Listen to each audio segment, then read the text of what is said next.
વિસ્તારમાં આવેલ મંગળ બજારમાં ગઈકાલે એક ઉછીનો ખાંચો છે જ્યાં મારામારી બનાવ બન્યો. ઉછીના ખાંચામાં જે દુકાન આવેલી છે સાંઈબાબા ટ્રેડિંગ, ત્યાં કામ કરતા નોકર અને એની બાજુની દુકાનમાં કામ કરતા નોકર, બંને નોકર અંદર ઝઘડ્યા હતા અને જેમાં એ મારામારી ઉપર ધારણ કર્યું અને અનુસંધાને આરોપી જે છે શિવા રાજુભાઈ એવા એણે બાજુની દુકાનમાં કામ કરતા જે વ્યક્તિ છે, કારીગર છે, એનું નામ છે મોહમ્મદ આરિફ અબ્દુલ ગની શેખ, એને ચાકુ મારી દીધેલ હતું અને પહેલા પેટમાં ડાબી બાજુ ચાકુ માર્યું અને પછી પીઠમાં ચાકુ મારેલું હતું અને માથામાં પણ થોડીક ઈજા થયેલી છે. આ બનાવના પગલે તાત્કાલિક જાણ થતા પોલીસ સ્થળ પર પહોંચી ગયેલ હતી.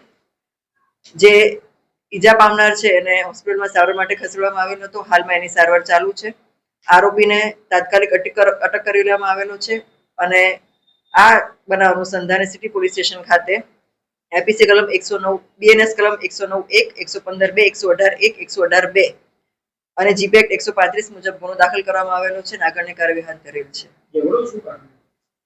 ઝઘડો આ બંને કારીગરો છેલ્લા ઘણા સમયથી અંદર નાની બાબતે ઝઘડો થતો હતો એ લોકોનો, અને એ લોકોએ એમના માલિકોને અથવા તો પોલીસને પણ જાણ કરેલ ન હતી અને જેના કારણે ગઈકાલે એ ઝઘડો ખૂબ ઉગ્ર સ્વરૂપ ધારણ કરેલો હતો અને જેના કારણે આ મારામારી થઈ હતી. ધાર્મિક સૂત્ર બોલાવવાની કંઈક આક્ષેપ હતો સાહેબ, એ સંદર્ભે તપાસ કરવામાં આવી? એ તમામ પાસાને આવરીને તપાસ ચાલુ છે અત્યારે, અને જે ફરિયાદીએ પોતાની ફરિયાદ આપી છે અનુસંધાને ફરિયાદ લખીને આગળ તપાસ કરી રહ્યા છે. આગામી સમયમાં તહેવાર આવી રહ્યા છે, અનુસંધાને તમામ વિસ્તારમાં શું સૂચનાઓ આપવામાં આવી છે? આગામી તહેવાર અનુસંધાને સિટી પોલીસ સ્ટેશન ખાતે હાલમાં જ અમે લોકો શાંતિ સમિતિની બેઠકનું આયોજન કરેલું હતું.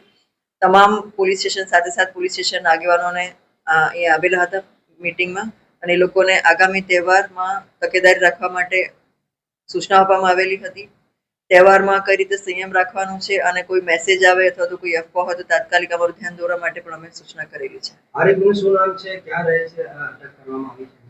જે ભોગ બનનાર છે એ મોહમ્મદ આરિફ અબ્દુલ ગની શેખ છે, જે યાકુતપુરામાં રહે છે, અને જે આરોપી છે શિવા નામ છે જેનું, એ કિશનવાડી ખાતે રહે છે અને આરોપીને અટક કરી લેવામાં આવેલ છે અને ગુનો દાખલ કરીને આગળની કાર્યવાહી હાથ ધરેલ છે.